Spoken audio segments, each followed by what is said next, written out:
ఆ ఎయిర్పోర్ట్లో send off scene చూసారా ఎప్పుడైనా? అబ్బా, సినిమా లెక్కనుంటుంది. పూల దండలు, బంధువుల కన్నీళ్లు, మా వాడు అమెరికా వెళ్తున్నాడు అని తల్లిదండ్రుల గుండెల్లో గర్వం, స్లో మోషన్లో ఆ హీరో లాంటి వేవ్, అంతా పర్ఫెక్ట్. కానీ ఫ్లైట్ ల్యాండ్ అయ్యాక అస్సలు సినిమా మొదలవుతుంది. ఇన్స్టాగ్రామ్లో చూసే ఆ స్నో ఫోటోలు, ఆ టైమ్ స్క్వేర్ రీల్స్, అదంతా ట్రైలర్ మాత్రమే. అసలు సినిమా వెనుక ఎవరికీ కనిపించని ఒక చీకటి కోణముంది బాస్. అదే ది అమెరికన్ స్ట్రగుల్.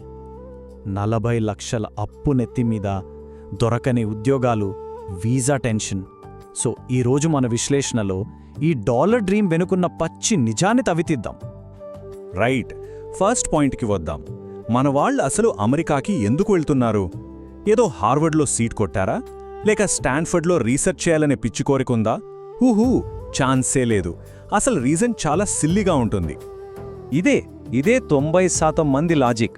పక్కింటి సురేష్ వెళ్ళాడు, సో నేను కూడా వెళ్ళాలి, అంతే, సింపుల్. దీన్నే ఇంగ్లీష్లో హర్డ్ మెంటాలిటీ అంటారు. అంటే గొర్రెల మంద మనస్తత్వం అన్నమాట. ముందు వెళ్లే గొర్రె గుంతలో పడినా వెనకాల ఉన్నవన్నీ ఆలోచించకుండా అందులోనే దూకేయడం. మరి ఈ వీక్నెస్ని ఎవరు క్యాష్ చేసుకుంటున్నారో? గల్లీకి 4 పుట్టుకొచ్చిన ఎడ్యుకేషన్ కన్సల్టెన్సీలో. వీళ్ళు మిమ్మల్ని ఎలా బకరాలను చేస్తున్నారో మీకు ఐడియా ఉందా?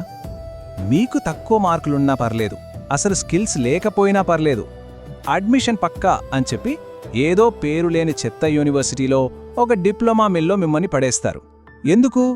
ఎందుకంటే వాళ్ళకి మీ కెరీర్ కాదు ముఖ్యం, వాళ్ళకొచ్చే కమిషన్ ముఖ్యం. ఎంత దారుణం ఇది! సరే, ఈ ఎమోషన్స్ అన్నీ కాసేపు పక్కన పెడదాం. ఇప్పుడు లెక్కలు మాట్లాడదాం బాస్. ఈ డాలర్ కల వెనుక ఉన్న కఠినమైన గణితాన్ని ఒకసారి చూద్దాం. మీరు ఇంకా ఫ్లైట్ ఎక్కనేలేదు, అప్పుడే మీ తల మీద 40 నుంచి 50 లక్షల రూపాయల లోన్ ఉంటుంది. మీ నాన్నగారు కష్టపడి సంపాదించిన ఆస్తినో, ఉంటున్న ఇంటినో తాకట్టు పెట్టి తెచ్చిన డబ్బది. ఇది జస్ట్ బిగినింగ్ మాత్రమే. వెళ్లే ముందు వేసే ప్లాన్ ఏంటి? అక్కడికి వెళ్ళాక పార్ట్ టైం జాబ్ చేసి లోన్ ఈజీగా కట్టేస్తా. కానీ అక్కడ రియాలిటీ ఏంటి? రెసిషన్, జాబ్స్ లేవు. దాంతో గ్యాస్ స్టేషన్లలో, రెస్టారెంట్లలో ఇల్లీగల్గా క్యాష్ జాబ్స్ చేస్తూ చదువు మీద కాన్సంట్రేషన్ పోయి కనీసం లోన్ వడ్డీ కట్టడానికే నానా తంటాలు పడుతున్నారు.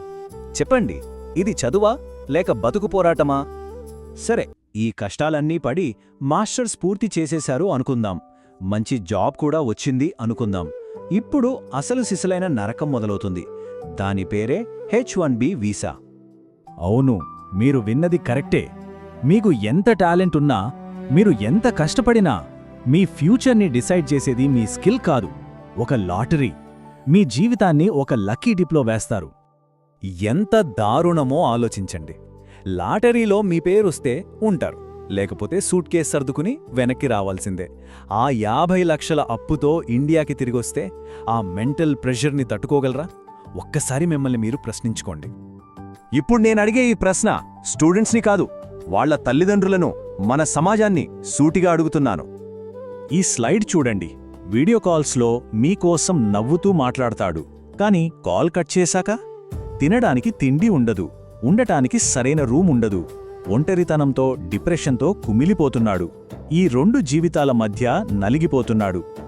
నిజం చెప్పండి, మీరు మీ పిల్లల్ని అమెరికా పంపిస్తోంది వాళ్ల కెరియర్ బాగుండాలనా, లేక నలుగురిలో మా అబ్బాయి అమెరికాలో ఉన్నాడు అని చెప్పుకోవడంలో వచ్చే కిట్ కోసమా?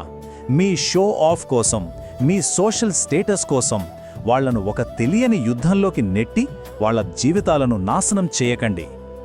అంటే నేనసలు యుఎస్ వెళ్ళొద్దని చెప్పట్లేదు, వెళ్ళండి, తప్పకుండా వెళ్ళండి. కానీ గొర్రెలా గుంపులో కలిసి కాదు, ఒక స్పష్టమైన ప్లాన్తో, ఒక సింహంలా వెళ్ళండి. ఈ రూల్స్ పాటించండి. చెత్త కాలేజీల వైపు చూడకండి. ముందు ఇండియాలో 1-2 ఏళ్లు జాబ్ చేసి స్కిల్స్ పెంచుకుని వెళ్ళండి. లోన్ ఎంత తక్కువ తీసుకుంటే మీ లైఫ్ అంత ప్రశాంతంగా ఉంటుంది. ఒక్క విషయం గుర్తుపెట్టుకోండి, అమెరికా అంటే ఏమీ ఆటోమేటిక్ ఏటీఎం కాదు. అక్కడ కూడా చెమట చిందించి కష్టపడితేనే గుర్తింపు, డాలర్లొస్తాయి. ఊరికే ఏది రాదు.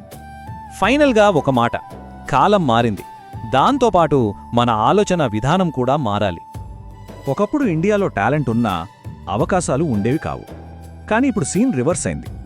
గూగుల్, యాపిల్ లాంటి పెద్ద పెద్ద గ్లోబల్ కంపెనీలన్నీ ఇండియాకి క్యూ కడుతున్నాయి.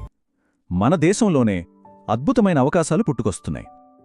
50 లక్షలు అప్పు చేసి అక్కడ ఎవడికో అందరి కింద సెకండ్ క్లాస్ సిటిజన్లా బతికే బదులు అదే డబ్బుతో అదే టాలెంట్తో మన దేశంలో ఒక కింగ్లా బతకొచ్చు. ఎక్కడో గడ్డి పచ్చగా ఉందని పరిగెత్తకండి. మీలో దమ్ముంటే మీరున్న చోటనే గడ్డిని పండించగలరు. చాయిస్ మీదే. జై హింద్.